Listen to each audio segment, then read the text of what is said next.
Yes. There he is. Hey, Dan. Hey, how are you, Samantha? Good. How are you doing? I'm doing good. What about you? How's the Friday treating you so far? Oh, Fridays are, I actually love Fridays, but, with pandemic and with the lines being blurred of what day of the week it is, it's sort of lost its sparkle, its grandeur. But, we're happy to be here, ready for the weekend. So Exactly. It's interesting, right? Since the whole pandemic started, pretty much you lost kind of the days. Then at some point you realized, wait, it's Thursday? I thought it was Tuesday, or something like that. Yes. I just had a birthday last week, and it was like, oh my God, this is my second birthday in the pandemic. And I barely remembered the first one, honestly. I was like, where am I? Who am I? Time is a flat circle. That's what my boyfriend says, at least. So it's been a crazy season, crazy times, right? With this whole thing going on. Yes, definitely. But grateful for social media, where I can meet people like you and do things like this, where we can be connected in other countries too. So that's awesome. Yeah. So welcome to the show. Thank you so much for being here. Yeah, thanks for having me. Now, before we start, I have to give you an epic welcome, as I always do. If you have watched my episodes, you know what I'm talking about. If not, here we go.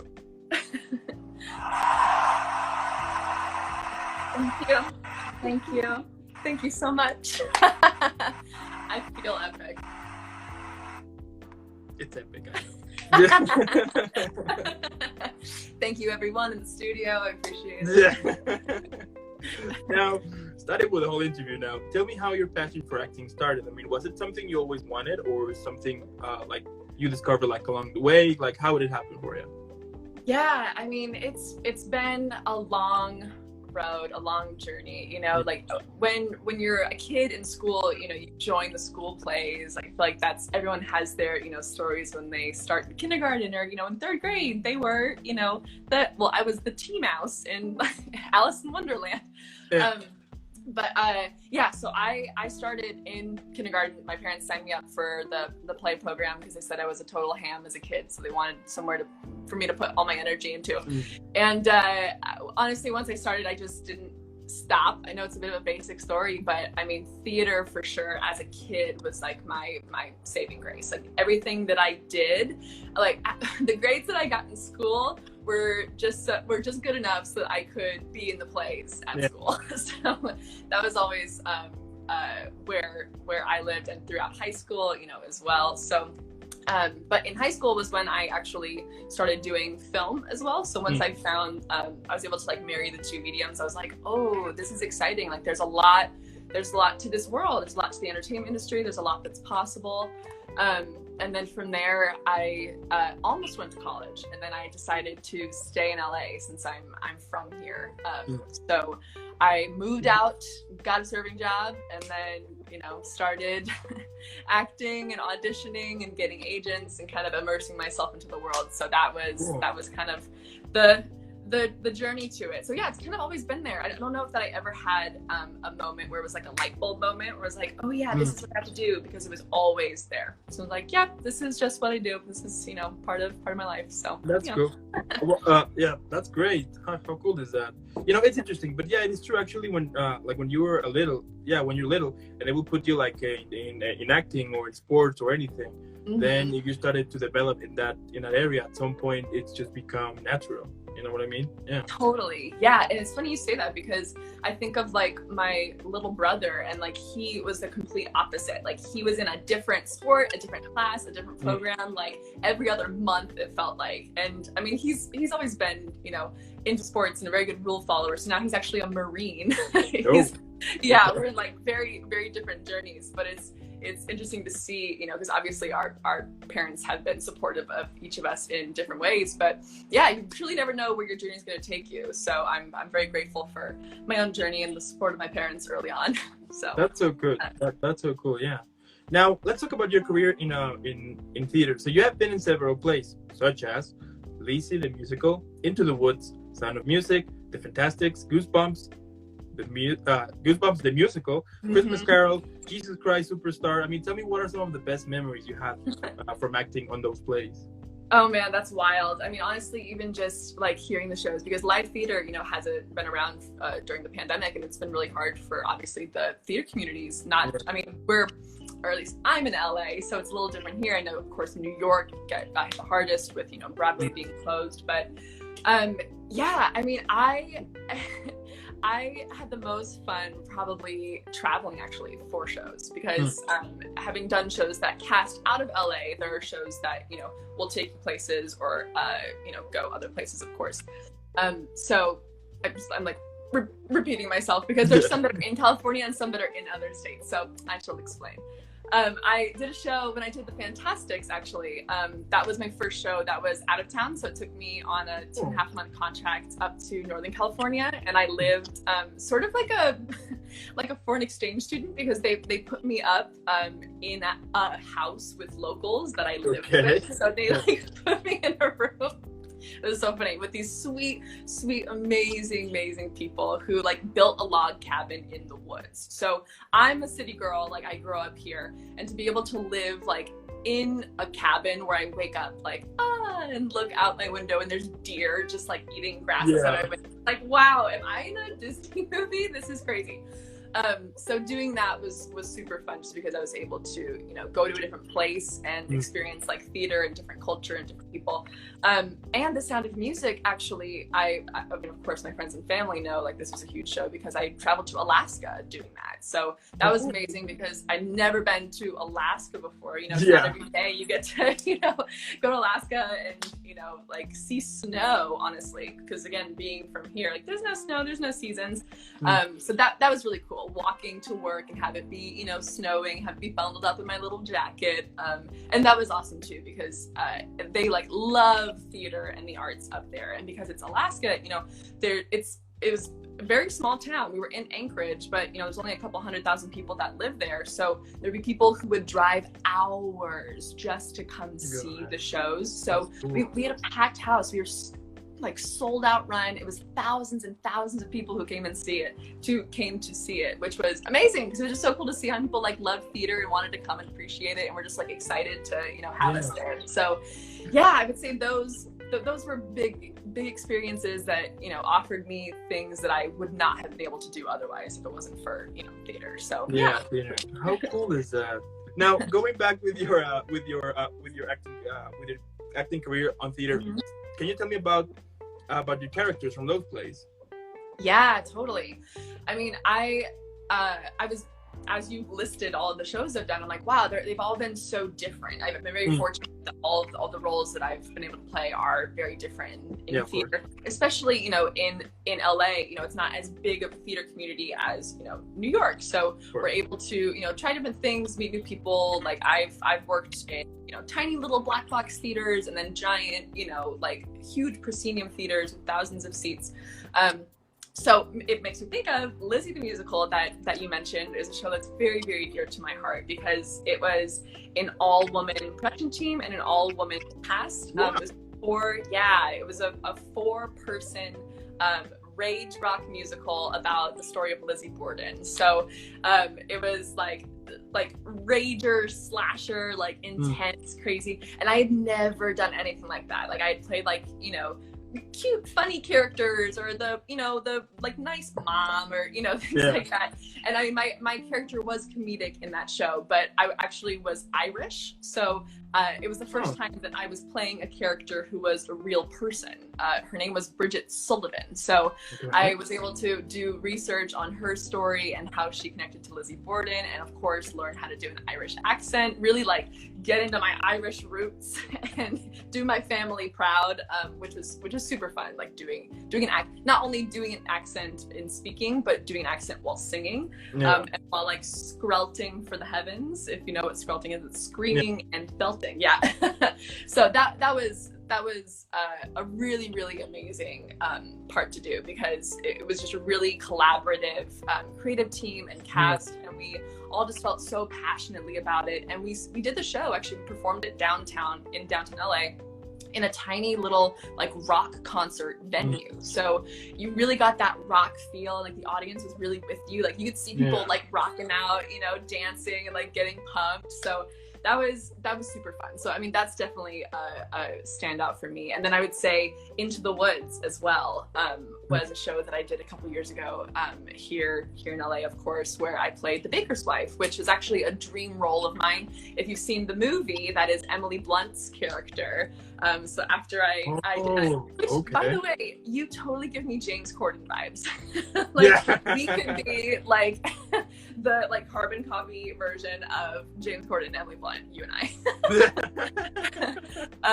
Yeah, so that was super fun.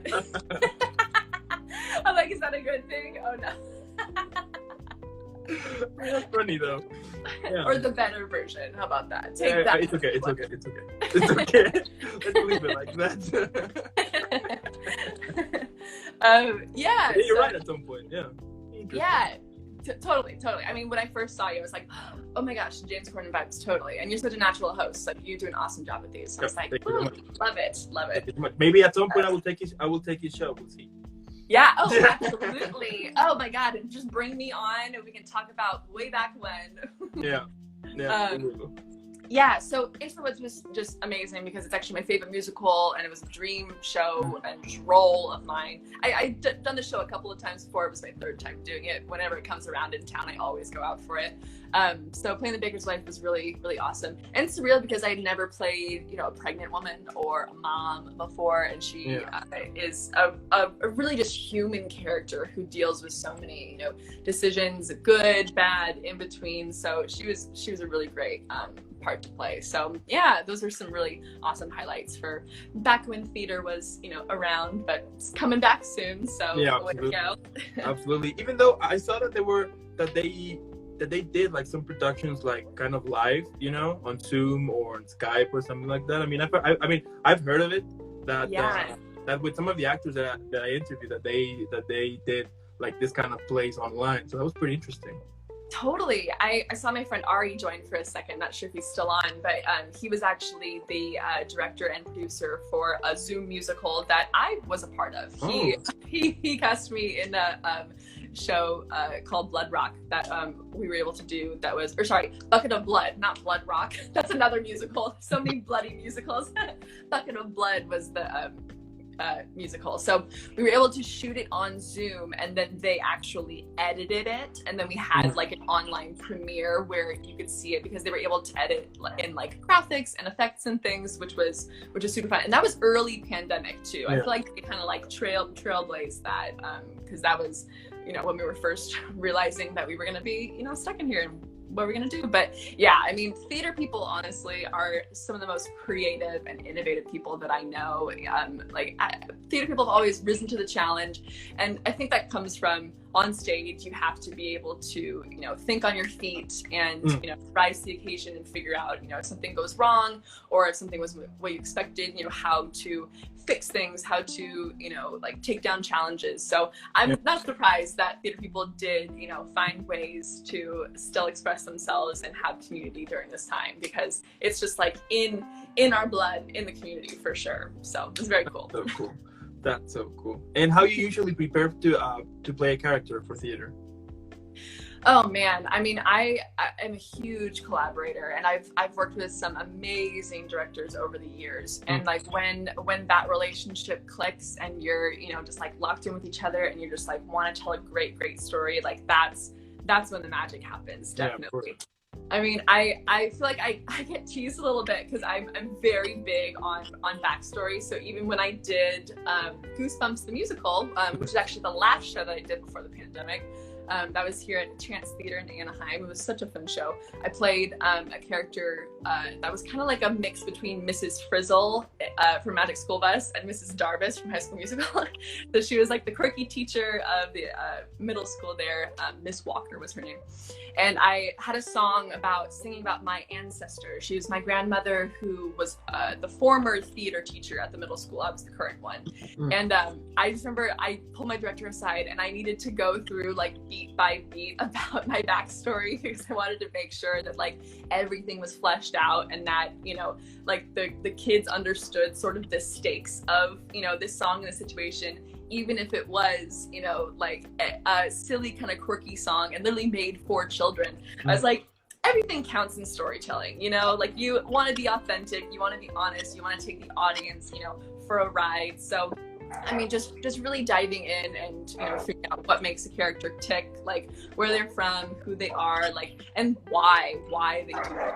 Because us as humans, you know, everything that we do in our lives, there's a reason for it, you know, like, we all have goals or, you know, things for ourselves. So yeah, just really diving into that and, you know, figuring out what makes a character tick and then going from there. So yeah, it's so fun. Even just talking about it, I'm like, oh wow, especially theater, you know, it's been so long since I've been a part of a show, and it really just is a magical experience. So yeah. That's so amazing. Wow. And like the whole process. I mean, I bet that once you're starting it, you're doing like this process to make it, and once it's done, I mean, I think like the feeling, it must be an amazing feeling, right? Totally. Yeah, it was funny you say that, because the difference between theater and film especially is in theater, you do have a rehearsal process where you're able to try a lot of things and work with, you know, your cast members, the creative team, and like really create something special and like really like glean out every piece of information or, you know, moment that you can. So that, yeah, well, I was gonna say, once you open, you can, you know, be fleshed out and ready. But even as a show runs, you know, when I did Into the Woods, we ran for about, I think, 3 months. And like from the first show to the last show, I learned so much about my character and about myself. And like we found even more moments, you know, because they always say the audience is the last cast member. So once the audience is in, then, you know, you've really got your show locked in and can really like figure out what you've got, the story you're going to tell, and kind of go forward from there. So yeah, it's like an ever evolving process, which is really fun and really exciting. So that's so cool. And what do you think that are some of the steps that someone needs to take when they start on theater? In theater, well, I mean, I will speak from the LA perspective. I know I've got New York friends out there who I'm sure have, you know, very, very different stories, but here in LA, definitely, I mean, if you're going to do theater specifically, out in LA, musicals are like, I feel like very, very big in Los Angeles. So learning your voice type, honestly, and like learning about singing specifically, I feel like is very important.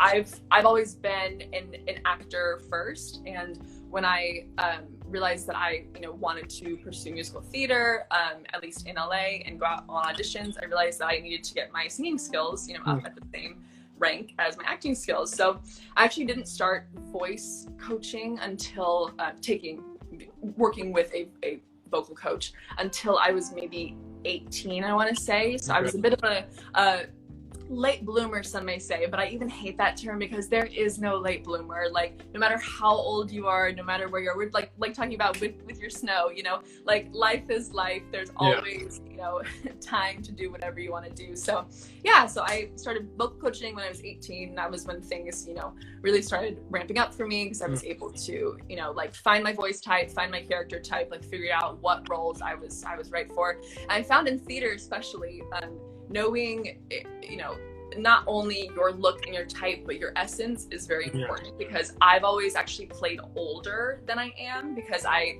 you know, have a bit of a more like mature essence, I've been told. So I'll play like the teachers or the moms or, you know, the ethereal figures, you know, so really understanding that and tapping into, you know, the characters you want to play, as well as your essence and how you fit into a story, so that you can go from there and be successful and figure out, you know, where you fit into this crazy world. So to anyone starting out, I would say really hone in on that, figure out what you want to do and what makes your heart happy too. Like that's number one.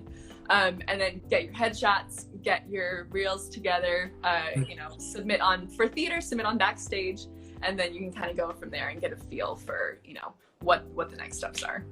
There you go. That's awesome. And what could be the character that you relate the most with? Oh my gosh, that I played? Ooh, that's a great question. I mean, I want to say actually the baker's wife was probably, because she was so like relatable and grounded and flawed just as a human. I feel like she was the most interesting to play in that sense, because I could connect to her and her decision-making process. You know, if you know the show, she's deciding with her husband like how they're going to get a baby, and they have to go through trials and tribulations. So I think just playing a really just like raw human character like that, I really connected with, because I've always really loved just human nature in projects, in life. I've always been really big on psychology, so doing a part like that was super fun. And I would say too, I know we're going to talk about it, but the part that I wrote for my upcoming project, Trying, would be something definitely in a similar vein, so we can tap into that. But yeah. Okay. And if you could describe your career at the moment on a play, what would be the title? Oh man, I was thinking about it, and it sounds so cheesy. I was like, I think I would do Onward and Upward. Like, that's always been my sort of mantra for life, because no matter what happens, you know, you get one yes for honestly like 30 no's at this point. And you have to keep going and just like know in your heart and in your soul like who you are and what you want for your life. So you got to keep moving onward, and you'll eventually keep moving upward. So yeah, I would say a little cheesy, but that's definitely been my mantra for life. So it's a good title. I mean, if at some point you will be making a play, you already have a title. Absolutely. Yeah, I'm good to go. Ready. I'll call you. We'll go on your TV show, do an interview about it, and it'll be great. That would be epic. Yes, that would be epic. Let's put on that. Yeah, let's make that happen at some point. Yeah. I know. Manifest it. All about manifesting. Yes. It starts here. Yes. Now, moving on to your film career, what are some of the differences that you discovered from theater that you noticed when you were on set? Yeah, I mean, they're two completely different mediums. Yeah, of course. I'm very grateful that I was able to work in a lot of film through the past year and a half, and decide that I wanted to actually pivot and work more in film in the future. So I've worked in theater for 20 years if I think about it like that.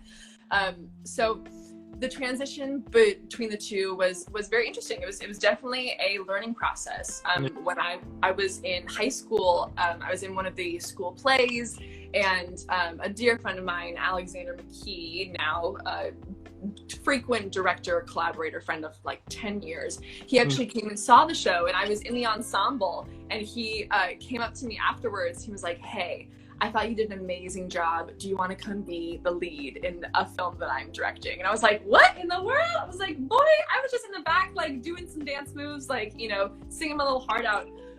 But I was so grateful for that, because it was my first time being cast in a film, and it was a huge learning experience, because going from theater, of course, you've got to project, you've got to be talking in the back of the room, you've got, everything is very big and very just passionate, and like just much bigger than obviously film, because when you're film, you're right here, like, flicker your eyes and it's seen. On theater, you need to wave your arms to be seen, literally. So yeah, I mean, working on set just in general, I have learned so much, because you really have to understand, like your voice, your face, like how you come across down to the, tiniest details, because everything matters when you're up on a, 9:16 screen, and like people are, seeing you and everything that is you.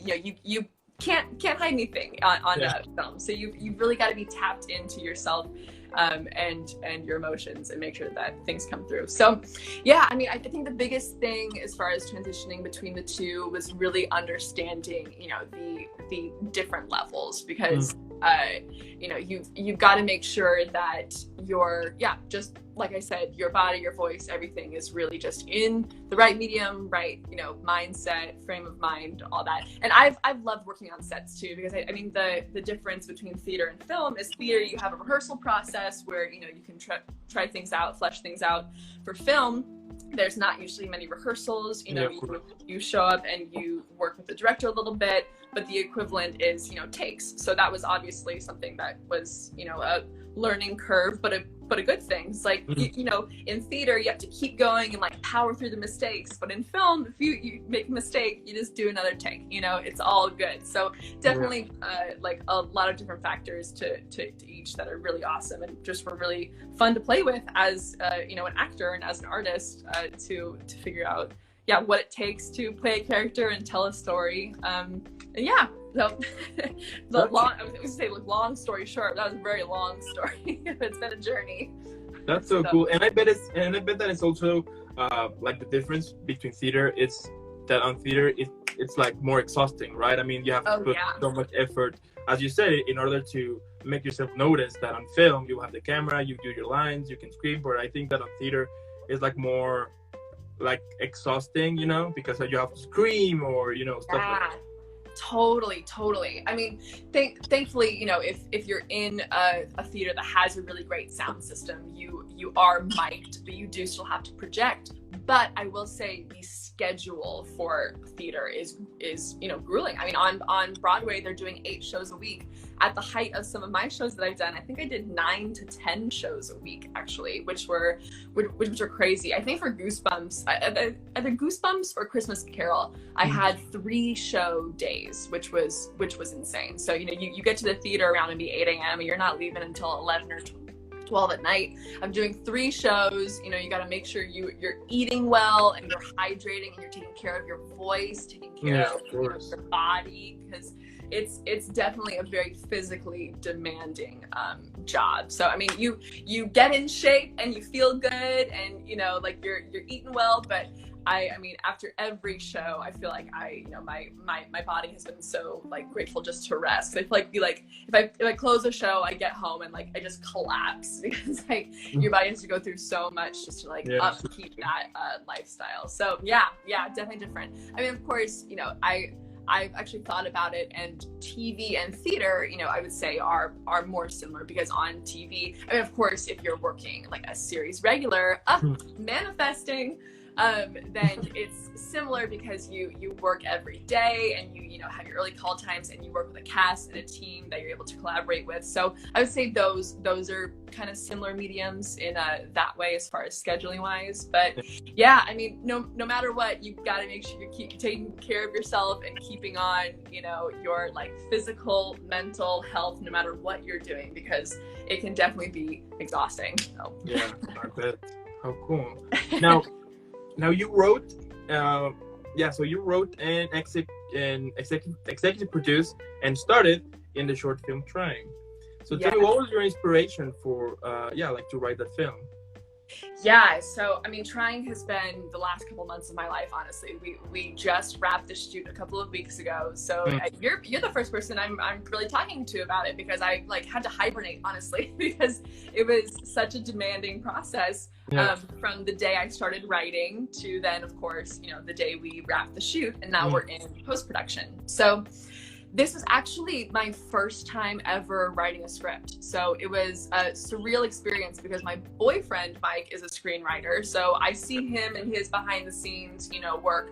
But I actually like swore to myself that I would never be a writer, because I just didn't want to add like a whole other skill set to have to learn like to my plate. I was like, you know what, there's enough going on with theater. You gotta learn to sing and act and dance and film and everything. I was like, I don't want to add that to my plate. That's too much work. And then what happened, I was like, oh God, I have an idea and I have to write a script. So which, I mean, was an amazing process, but it's just funny how things turn out sometimes, you know. You change your mind, you learn something, you realize that something's inside of you, you have to let it out. And that's kind of what happened with this story. So I had worked on a project that was, you know, a really cool, like a project show, like kind of like TV thing. It was technically a pilot, and the team was so awesome. And, but while working on it, I realized that there were a lot of things with my character that I wanted to like flesh out, and like a lot of storytelling, aspects that I, you know, thought would be really great for the show. And I realized, I was like, oh my gosh, I have all these ideas. Like, I actually think I could maybe be a writer. Like, I could maybe like write my own script. So it took like doing my character work for that project and then translating it to, okay, I think I'm going to create my own script, to really where it all started. So with the pandemic, of course, you know, we were all dealing with different stages of just mental health, physical health, like everything. It was very, very difficult. And myself, I actually started going to therapy, and I was diagnosed with both anxiety and depression. And I, you know, didn't realize that, you know, that was something, you know, that was in me, in my brain. That was how my brain worked. You know, mental illness runs in my family, and, you know, it's, you know, common for lots of different people. But in learning that, I'm like a research fiend. I Google everything. So I was like, okay, I need to understand, like, how does my brain work? Like, what does this mean for, you know, myself and my life? And in doing that, while I was doing that, I was also like fleshing out ideas for the script. So for trying, I actually wrote the lead character, the main character, Meg, first. She's kind of who like came to me. So I had written this character, like I knew how I wanted her to be, but I just needed to figure out like what her journey was and what her purpose was, and obviously create the story. So at the same time, I was doing research on myself and on, you know, different mental health conditions, mental illness, and, you know, neurotypes is what I ended up stumbling upon. And I realized that Meg has ADHD. There are a lot of comorbid symptoms with, you know, ADHD or anxiety or depression or, you know, bipolar disorder or autism. So in my research, I realized that this character that I wrote, she like had ADHD. And when I realized that, like a light bulb went off in my head. I was like, oh my gosh, I think this is the story that I have to tell. And as I did more and more research, I realized that ADHD is severely underdiagnosed in girls and women, because they sort of stereotype is that, you know, it's younger boys who have ADHD, which is not true at all. That just happens to be, you know, tainted research and stereotypes of social norms or gendered stereotypes and social, just like society standards for, you know, both genders. It's turned out that way. So in doing research on that, I found that there were so many women out there who, you know, didn't realize that they had ADHD until they were like well into their 40s, 50s, like with kids and marriages, or, you know, like they realized that their daughters might have ADHD, and just like their different journeys and, you know, struggles, and also their community. Like there were a lot of forums that I found where there was a lot of relief when people realized that, oh my gosh, this is how my brain works. Like I'm so relieved to know that, you know, there's something like I can call it something, you know. It's not just like I do this reason or this thing because I have to. It's like, no, it's literally your brain telling you that you have to do things a certain way, you know, which is a neurotype. So yeah, so that was a crazy just like journey and realization. And, you know, once I realized that, I was like, okay, I gotta write this script. And I literally Googled, how do you write a screenplay? And I've, you know, obviously as an actor, I've always been a storyteller, and I love TV and analyzing things. So I was able to craft a script that I really loved. And I was able to work with women artists, because Meg is a painter in the film, women millennial artists who were able to work as ADHD consultants for the film. So that was very important to me, because since I am not diagnosed with ADHD, I wanted to make sure that this was an accurate, realistic representation, something that could move forward the community and visibility for specifically women. So I was able to work with amazing women and friends of mine who, you know, gave their notes on the script, and it turned out so great. I was so happy with it. And my boyfriend Mike, you know, he's a screenwriter, he's able to give me notes too. So definitely took a village, but by the time we had the finished product, I mean, honestly, I was rewriting it up until shoot day, and even on shoot day, I found myself like improvising lines too. It's so funny. The work is truly never done.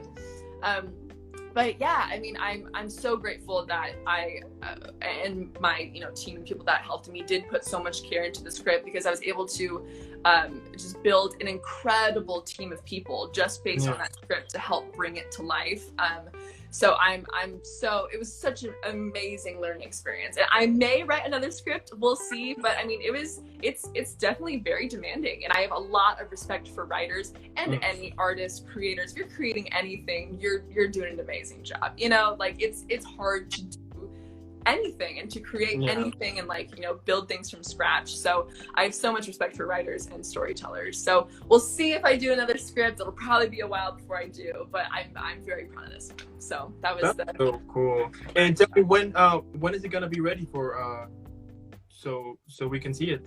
Yeah, so we're in post-production now, which is super exciting, and I'm thinking I'll say end of September is what I'll say. So we're going to be putting it in, you know, the film festival circuit and getting it out there. So as far as deadlines and things, I'll see when we'll release to the general public, but should be around that time, definitely this fall. And I'm definitely going to make sure, you know, as many people that can see this film as possible, because this story definitely needs to be seen. Yeah. People need to know about it. So yeah, let me know what it. Yeah, I'll be definitely be checking on that. It sounds interesting. Yeah. Totally, thank you. Yeah, and I mean, and it's a dramedy too. Just so listeners and viewers know, dramedy is like right in my sweet spot. Like I'm not sure if you're watching The White Lotus right now. But it's such a good show, and like that sort of style where it's about like human nature, but it brings in comedic elements, but there's a lot of heart in the story. That's that's my sweet spot. So that's what this story is. So it is still funny. There are comedic moments. There's a lot of incredible characters in it. It was a cast of 8, and our actors were so talented and like so, you know, dramatic actors and comedic actors, and I of course play Meg, and it was like the role of, you know, lifetime. Honestly, I had such a great time playing her and diving into her brain, and you know, obviously having written the script and playing the character, it was the first time I'd ever done that before. So I did write the character in my voice, so you know, she did come very naturally to me, but it was pretty surreal, like performing words or acting words that I wrote and hearing other actors like read words that I wrote. I was like, wow, I wrote this, like this is crazy, what's happening? Yeah, so super fun. I definitely can't wait to share it with you and everyone. It's gonna be awesome. Yeah, absolutely, because it sounds very interesting, and also it sounds that it's like we will see like another version of yourself. You know what I mean? Totally. Yeah. Yes, that is such an interesting way to put it, because I think that's absolutely right. And it's funny because writing it, there were a lot of you know, different situations she gets into, or things that she say that were things that I have literally experienced, or things that I had actually said. So it was funny to see sort of like the marrying of myself and this character together, and people who, you know, of course, know me. I'm sure my mom will watch it and laugh, because she'll know exactly, you know, like what was me and like what was the character. But maybe I'll do a little talk back and give people the inside scoop of, you know, what was what and who inspired what, because there's a lot of like nuggets and Easter eggs in there. It's like really juicy. So yeah, that would be definitely fun to share. Cool. Now tell me, what is your approach towards writing? I mean, how did you get inspired? Yeah, I mean, honestly, after doing the research for, you know, just of myself and about the character and just about screenwriting in general, like that was it. I mean, like I said, I never thought that I would write a script, but once I realized that there was a story that needed to be told, I couldn't stop. You know, the little voice in my head. Yeah, it's a lot easier. Absolutely. Yeah. Yeah, definitely. So it's like, we gotta do this. Like, okay.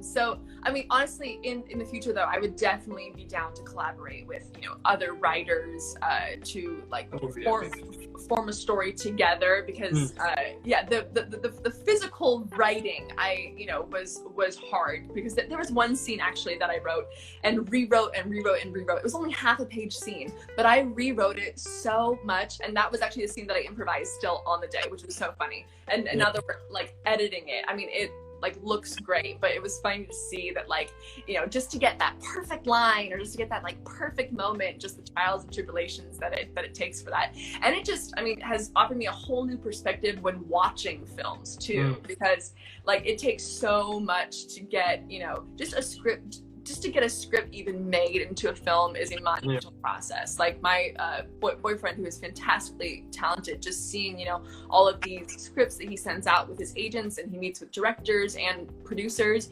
Like, people love his work, you know, but it takes so much for it to be the right time for a story to be made. So I just really appreciate, like, when watching films and, you know, seeing really good stories and like seeing important stories too, because that's, you know, very, very important to me in writing and in watching.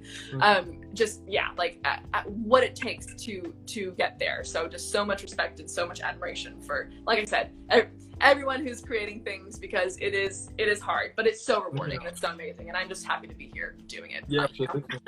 And I think, right, that whenever you're gonna start writing something, like, the more you will try, probably is not gonna happen, so you will have to let yourself go. You know what I mean? Yeah. Do you mean like writing scripts, but then like learning from them and doing something new, or do you mean like finding a different path and not writing, or what do you mean? For example, whenever you will write like script or something, what I'm trying to say here is that I think that whenever you will like what is the word that I'm looking, that whenever you want to do it, and you will push yourself to do it, but you don't have any clue on how to do it, you will not, you know what I mean? You will not do it. But if you let yourself go and be like, let's see what happens, or you got like this inspiration for this story, like whenever you get like an inspiration to do something, it will be like a lot easier if you build something from nothing. You know what I'm trying to say? I absolutely know what you're trying to say. Yes.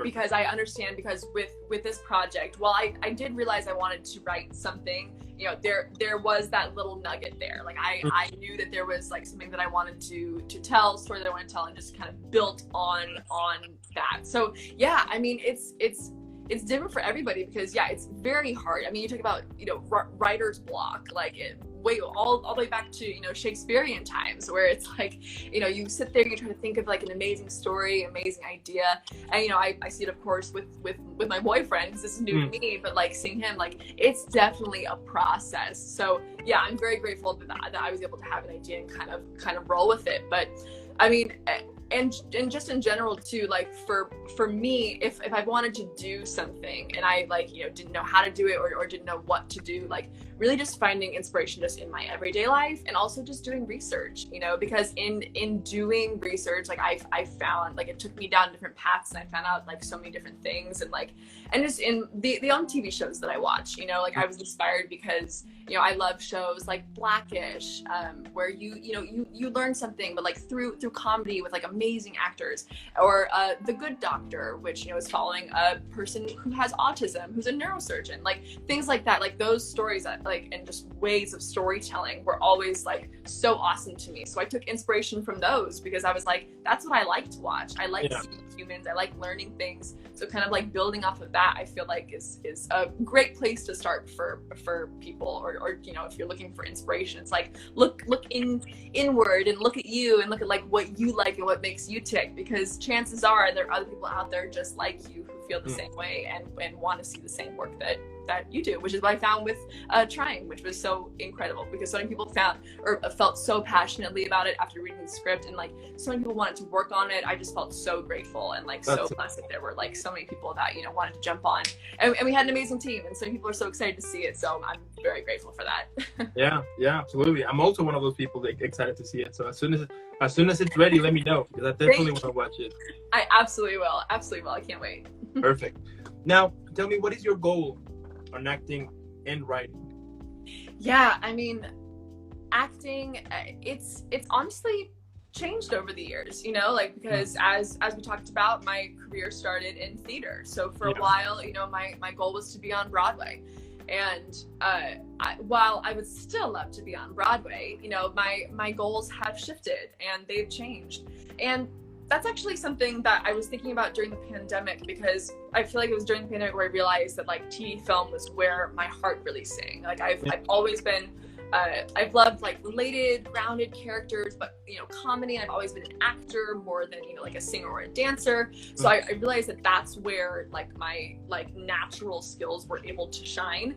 And it took me, I mean, you know, years to kind of like realize that and like make that little shift. And then now that I'm here, I have started, you know, a production company, and, you know, I wrote a script, and I am now, you know, doing like TV or comedy and drama together, you know, of course, like in trying. So, I mean, my goals have been ever changing, and I am very grateful that I'm at a point where I can like understand that, you know, just because we want one thing at one point in our lives, like doesn't mean that, you know, we can't evolve and can't grow and change. Because as humans, we're constantly growing. We're constantly changing. So our goals and our life paths can reflect that. I mean, I feel like actors especially, like you put so much time and so much effort into, you know, becoming an actor, because it's, I mean, for so many different jobs, but for actors specifically, you know, it takes a lot of time, it takes a lot of money, it takes a lot of energy. So, you know, when goals shift or when things change, it can be hard, because, you know, you work towards something for so long, and you know, you wonder like, am I on the right path? Is this really making me happy anymore? And I would say like that was like just a big shift from like theater to now film is why I'm talking about it in this way, because you never know like what's gonna make you happiest, but you have to be able to be open to just yourself and your heart and your mind, and be willing to try new things. Because yeah, at the beginning of this year, I did not think I would be the CEO of a company, which I know we'll talk about, and, you know, start a production company and write a script, be a producer. Like I've always just been an actor, but that happened to be in my journey this year, and I'm so grateful that, you know, it has been. So just being open that's the way to go, y'all. We only have one life to live, so we gotta just do what makes us happy and, you know, live our lives now. Yeah, definitely. Preach. Yeah, absolutely. Absolutely. Yeah, I agree on that. But going back, you were on the short film Here Be Monsters. Now you played as Olivia. Now tell me, was that like your first thriller experience, and what did you enjoy the most about that project? Yeah, so the director that I mentioned earlier, Alexander McKee, who cast me in like my first ever film in high school, he actually directed Here Be Monsters as well. He's my most frequent director collaborator. I call him the Quentin Tarantino to my Samuel L. Jackson, because I'm in all of his projects, and he's great. And you know, Quentin Tarantino obviously has a very stylized, you know, way of directing and filmmaking, and so did Alexander, because he is like in the horror, like thriller genre, and I had never done anything like that before I met Alexander. So he honestly totally opened up that world for me, and like a world that I didn't even know that I could be a part of. Like I've played, you know, cannibals and like demon goddesses, and, you know, in Here Be Monsters specifically was a really cool project, because it was, you know, like gritty and intense and dramatic, and it was super fun. I mean, that was, oh my gosh, how many years ago was that now? That was a while ago, but since then we've collaborated on so many different things, and they just like keep getting, you know, more interesting and more exciting, because they're always so different. You know, like horror and thriller is a genre where like anything is possible, you know, like you can really like create any worlds and you know, live within them, and, you know, do a lot to thrill audiences. So honestly, I'm like grateful for Alexander, because the experiences working in that genre like have like pushed me in a way that I never thought was possible or expected, you know, because like I said, I like playing, you know, like funny comedic characters or like grounded human characters, and these are like completely different, where they're fantastical or they're gruesome. So I mean, I really appreciate him trusting me with these characters in these films, because like I said, I didn't have experience in it before, but us collaborating together, we definitely are on the same page. We have like a shorthand with like directing and acting, where I'll do a take and I'll already know what he's gonna say. So I'm like, I got it, let me just do it again. And then we'll do it, we're like, that was it. So yeah, I mean, if anything, I've learned that, you know, you can push the boundaries and there's so much that's possible, like within like different genres. And I would love to do like just like a giant, like big, like, I mean, I love psychological thrillers. So if I could be like my ideal world, I would love to do like something like, you know, Us, or, you know, something like really like cool that like, or just like intense, that deals with like literally like human nature and like all of that. So anyway, yeah, super fun. And I have never been covered in more blood or in more dirt than I have on the films that I've worked with Alexander on. And our running joke is that he can never keep my character alive. Like no matter what film we work on, it's like I will probably end up dead. Like that. Okay.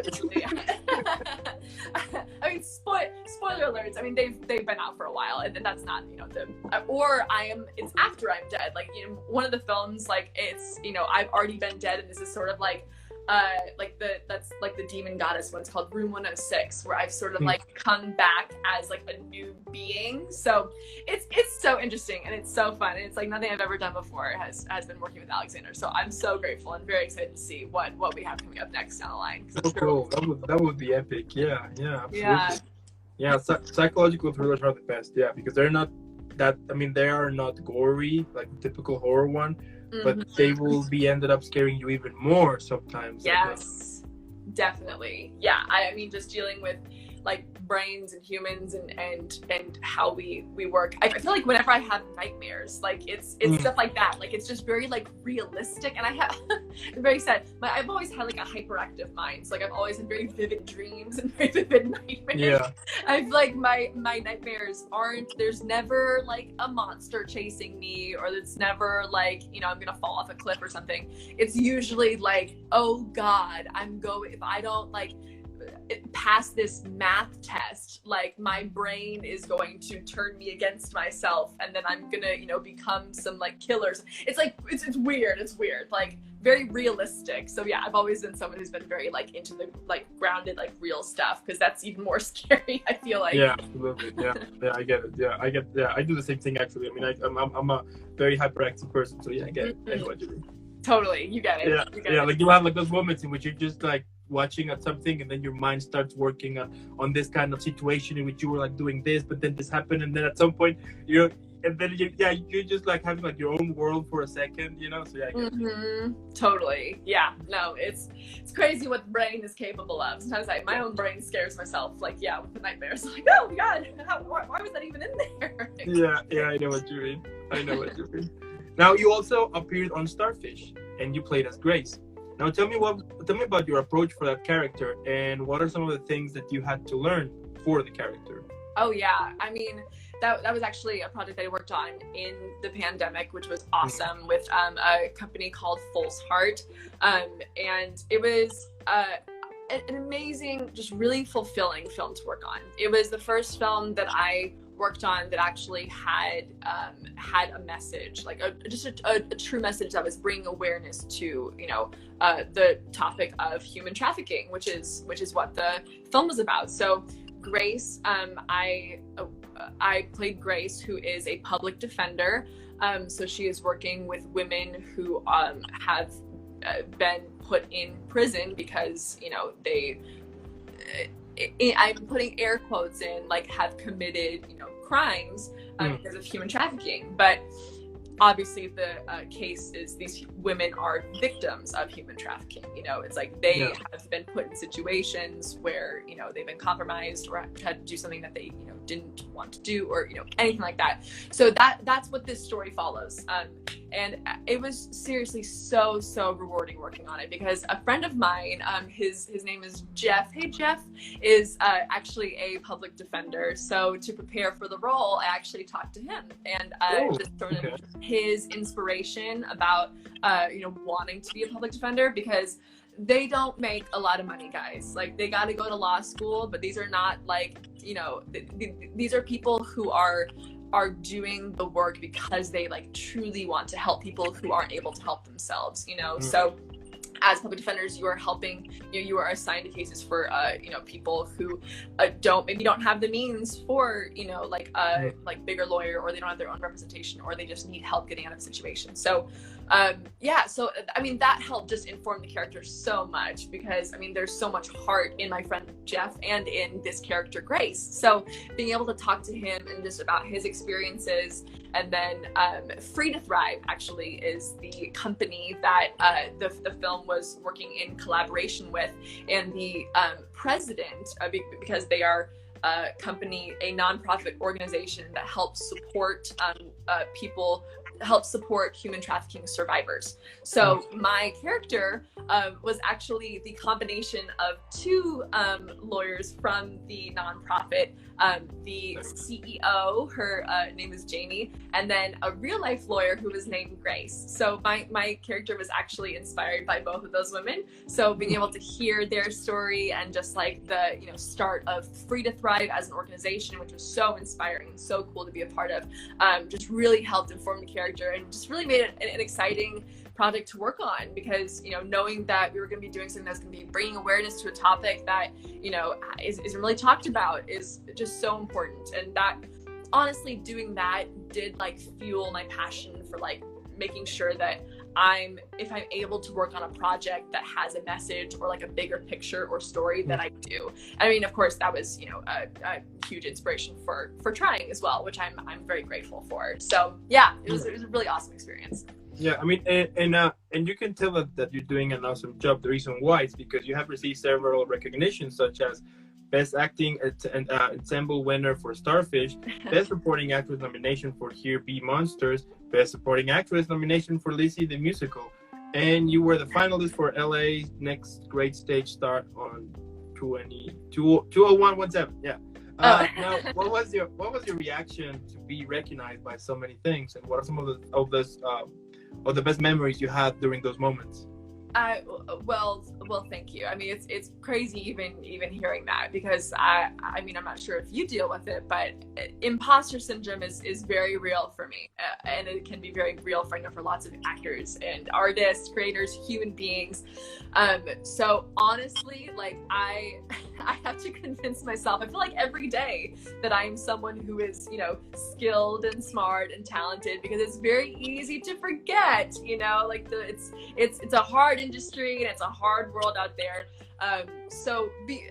Receiving recognition like that, I was honestly like blown away, because I was like, what? Like, people like this enough to say that or do that? I was like, wow, like, thank you. I still feel like I don't really process it. Like, I'm like, yeah, they must still be lying. Like, isn't that crazy? Like, our brains are still like, like, thanks, but I don't know, that beloved at work. Yeah.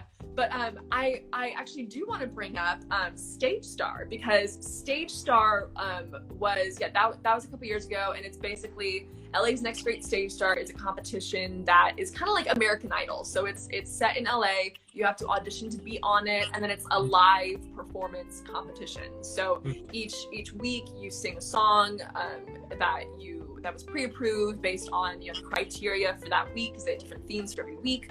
And then there's a panel of judges, different judges every week, who were industry professionals. So casting directors, agents, managers, artistic directors, just lots of awesome people like that, who would then score you, and then there would be a winner by the end of it. So that was a very surreal, you'll see why I bring up this competition, because that was a very surreal experience for me, because like I said, I've always been an actor first, and I pushed myself to do it, because while I am a trained singer now, and it's actually a very big deal for me to say that I do think that I'm a good singer now, like, because I didn't always feel that way, so I need to tell myself and like say it out loud, because then remind myself that it took work to get here, because it wasn't always that way. So I did Stage Star because it was something that terrified me, because every week you had to stand on a stage alone and sing an entire song in front of a panel of industry professionals who are casting projects right now, and who could make or break your career just based on what they see, and then score you, and they gave you live feedback. Like they, you know, so if someone didn't like something, they told you. Like, I mean, I got comments on, you know, my performance or on my, you know, outfits or whatever, good and bad, everything in between. But literally probably the scariest thing you could do, honestly. Yeah, like, I bet. Yeah, I bet. Yeah, besides like skydiving, like it's like crazy. So that was like the scariest thing in my life, and just a very big learning experience for me, because every week, you know, I did my best to, you know, give a great performance and, you know, practice and all of that. But how it works is you pick all of your songs before the competition starts. So they're pre-approved, and once the first week started, all of your songs were set up for every week after that.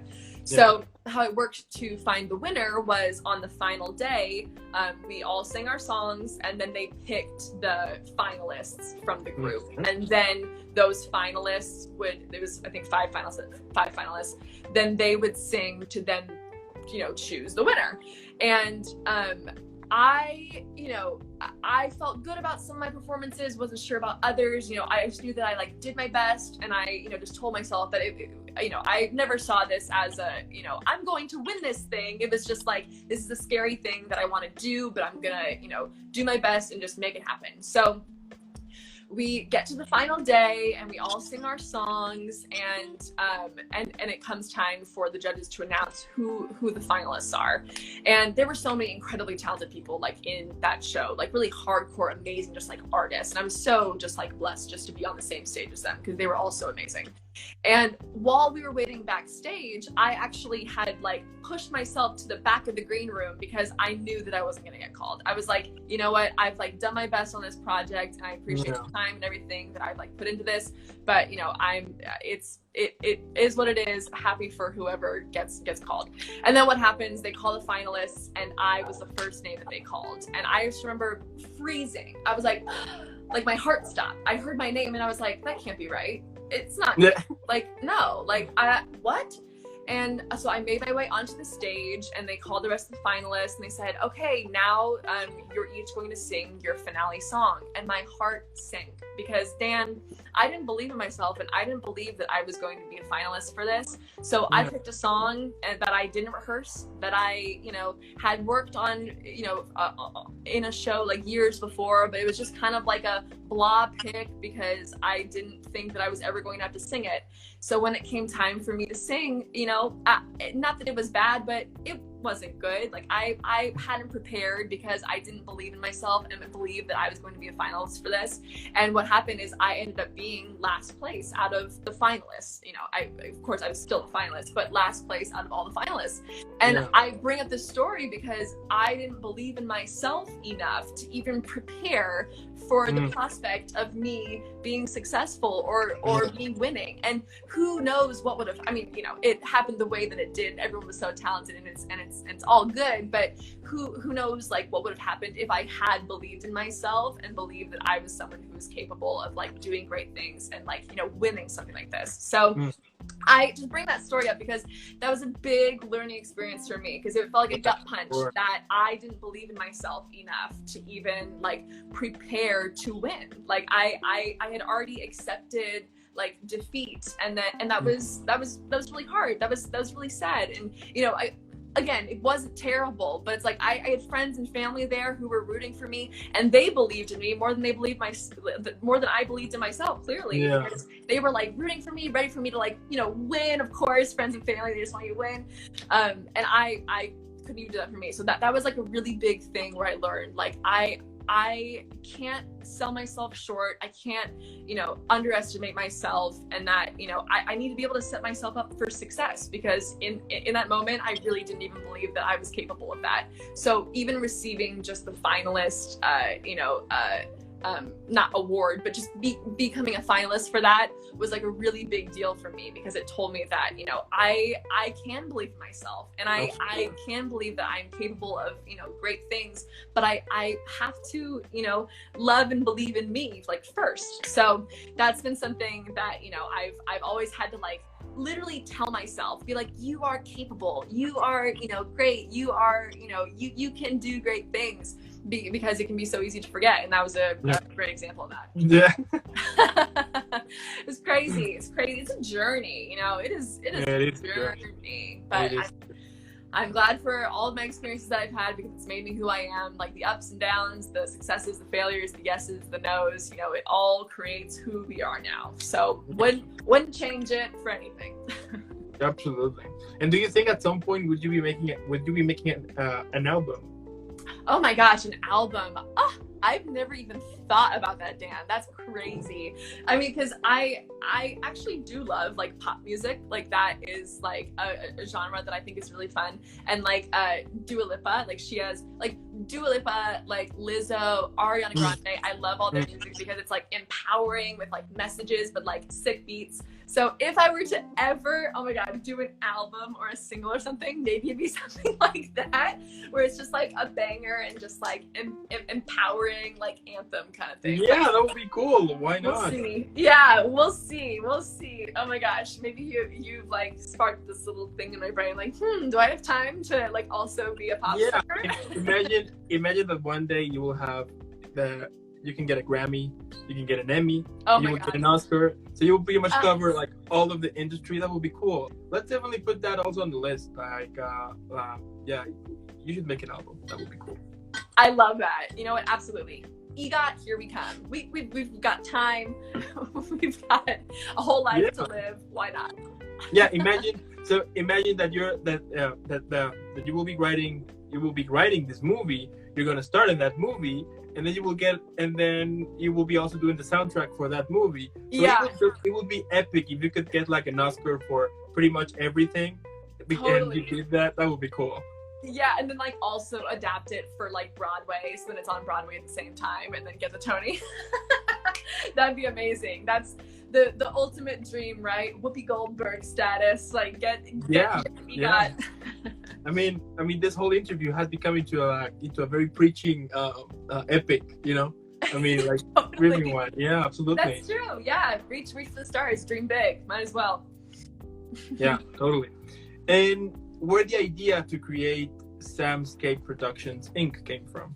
Yes, so I know I touched on it earlier, but I mean that was a big development this year for me, because after while I was serving, I was acting, and actually when I was a teenager, I created films in my film class, and won little awards and things for that. But that was the first time I was maybe like 14, 15, where that was like the first time where I had like tried my hand in film, and I was like, oh, this is cool. And then I actually in high school, I worked as a camera operator for a videography company shooting one of the musicals. It's funny because in high school, I was drama club president, and we were doing a musical and we had just done Sweeney Todd, and they played Mrs. Lovett, and they were doing another show, Les Mis, that had a similar character called Madame Thénardier. And I wanted to be in the show, but I didn't want to play like a similar character, so I decided not to do the show. And I actually ended up being a camera operator, like shooting the show. And the man that I worked with doing that, I still work with to this day, because I realized that I had an eye for like the video side of it, because I've always been a very visual person. So fast forward to I am doing my serving jobs, I'm doing acting jobs, and then I buy a camera, and I start taking headshots of actors, and then I realize that I've got this eye just for, again, like visual things. So I start taking videos and like doing work with companies and brands, and I start building this business, which was called Sam Photography at the time. And I like, if I'm gonna do something, I put 110% into it. So then it became like a business, and I had like a photo and video production business, Sam Photography. So eventually I was getting so busy with jobs supporting my acting career, because I was able to be flexible, do my acting stuff, but I was still serving. But it got to a point where I was so busy that I was making enough money with Sam Photography that I could quit my serving job. So that happened right before the pandemic. That was about 3 months before the pandemic started. Yeah. I quit my serving job, like Sam Photography full-time, acting full-time, and then of course the pandemic hit. But within the past year and a half is when I realized that I want to really make sure that I dive into film, and I have this I've always had like a producing spirit, because if I wanted to make something or do something, I've always found a way to do it or to create it. So fast forward to this year, because throughout the pandemic, I did a lot of video work and stuff, because that helped with, you know, income as well as acting, especially because video was such a huge deal during the pandemic. So I was able to do that. And I was getting so much work. I'm very grateful. And I like had team members come on and I was paying people out and stuff, that I was like, okay, I need to make this like an official business, because I had yet to actually like become an official like business. So I decided that with my acting income and with, you know, my video and photo income, that I was able to put them together and create my company, Samscape Productions Inc. And Samscape, the name is, you know, of course, Sam, my first name, and then Scape, it's inspired by a cityscape, because I'm obsessed with just like cities and I've always been a city girl. But Scape actually can be pronounced Skape in Norwegian, and I'm Norwegian, my grandma's Norwegian, and it actually means create in Norwegian, so Skape. So I was like, oh my gosh. So I like literally called my grandma. I was like, Grandma, I'm starting a business and I gotta tell you about this name idea. And she was like, oh, I love it so much. She was so happy, because she's like 100% Norwegian. So I was like, yay. So got my little heritage in there. So yeah, so that was when Samscape Productions Inc. was born. You know, I realized that I was doing this full time, that, you know, I can also, you know, the video and photo work has been very good to me, but, you know, the goal is to continue with acting and with producing. So this production company is able to put all of that under the umbrella, and this can be my company forever. You know, as an actor, like this will always be my company. As a producer, this will always be my company. So that's really where it came from. And then, I mean, once I wrote the idea for Trying, I was like, oh God, I have to make this. I can't not make this. Yeah, so, of course. So it was time that I realized like I need to put a team together and, you know, produce the film. I was executive producer and, you know, hired on like so many amazing people that helped me make it happen. And here we are. So yeah, I mean, and now after wrapping it, like we officially, like Samscape officially has produced its debut film. So there you go. Yeah. And like, I honestly, like literally like January 1st, 2021, I had no idea I would be becoming incorporated, you know, like with an official business that I'm a CEO of, and be an executive producer or be a writer on, you know, a project. But I mean, I like went with the flow and figured out, you know, what makes sense to me, what feels natural to me, and like that made sense to me. So now, having done it, I see like a completely like new opening for my future, because I'm like, wow, like I never really thought about myself as like a producer or, you know, having a production company. But now that I'm here, it makes so much sense. You know, it marries so many of, you know, my passions and creativity together, that this would be an amazing just like path to, you know, just one path to go down. And obviously, you know, being able to act in my own projects and pick, you know, the roles that I want to do absolutely has been amazing. I mean, that's really where it came from. You know, it's like I wanted to be able to play roles that I feel passionately about, and like actors don't have a lot of creative control on projects too. So being able to be a producer too, and like have a say in you know, like having depth in my characters or have them portrayed in a certain way was very important to me. So that's been the journey for Samscape. It's been a crazy road to get here, but I'm so grateful that I am. yeah, so cool. Yeah, that's really amazing. So basically, yeah, it is really epic. I mean, while I was doing the whole content, I mean, the whole research for this interview, and then I saw this about the Samscape. I mean, it's really cool, and the fact that you are the CEO, that's pretty badass. Just wanted to let you know that. I mean, that's pretty badass, you know. So yeah, maybe at some point Samscape will produce one of like more and more amazing movies, until at some point, we'll never know, maybe you will be buying Paramount Pictures. Why not, right? So yeah, right. So, yeah. Absolutely, let's go, dreaming big.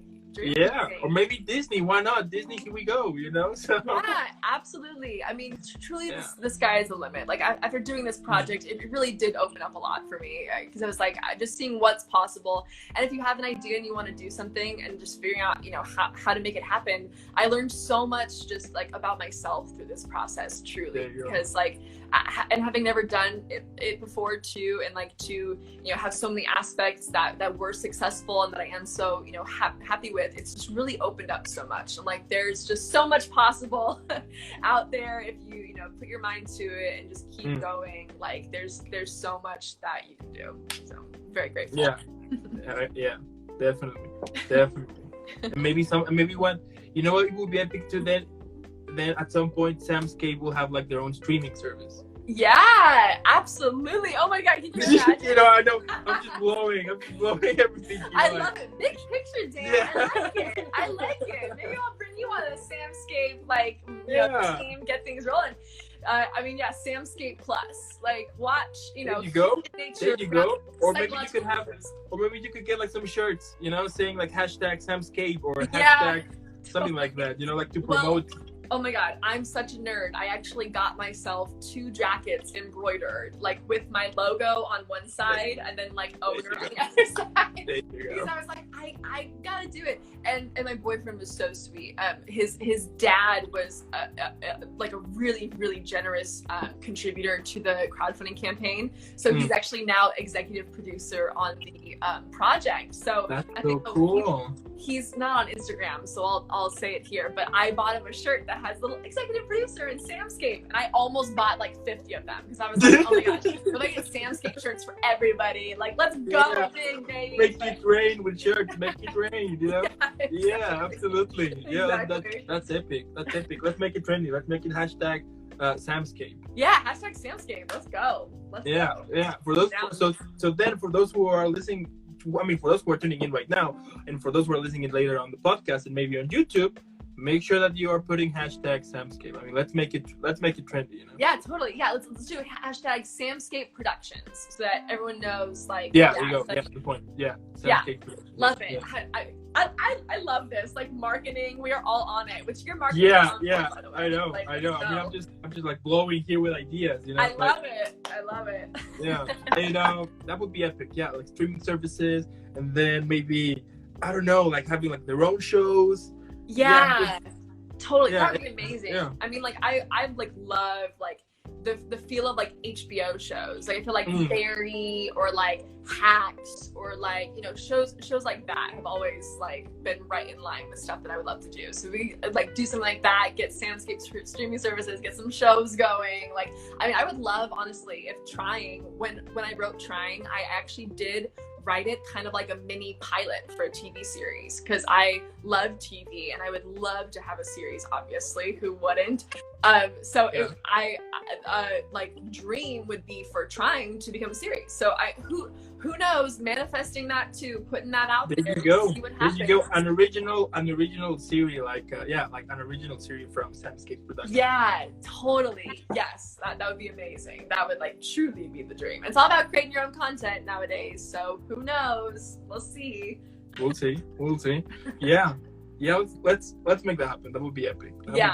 Totally agreed. Perfect. Now, Sam, thank you so much for being here on the show. It was really awesome and amazing talking with you. I really can't wait to see more of your amazing job. I really can't wait to see more of your epicness and to see your company growing. I mean, if someone deserves badass stuff, for sure it's you. Oh, Dan, that's really, really sweet. Thank you so much. It's been so nice meeting you through this process. And like, I feel the same way about you. Like, you're a hustler. You're making it happen. And we talked about like, you should have your own show. Like, so that's going to happen too. Like, we are both. Hopefully at some point. Yeah, we're still working on it. But yeah. Now, before I send you off, I need to send you off in an epic way. So.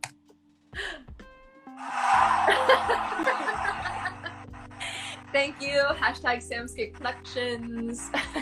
Hashtag Dan's TV series. and again, thank you so much. Thank you so much for those who are watching, and also if you're listening to this later on the podcast or maybe watching this on the YouTube video, make sure that you're following Sam in all of her social media. Normally what I'd say is that if you're listening to this, you could put pause for a while, go follow her, leave up thousands of likes here and there, and come back.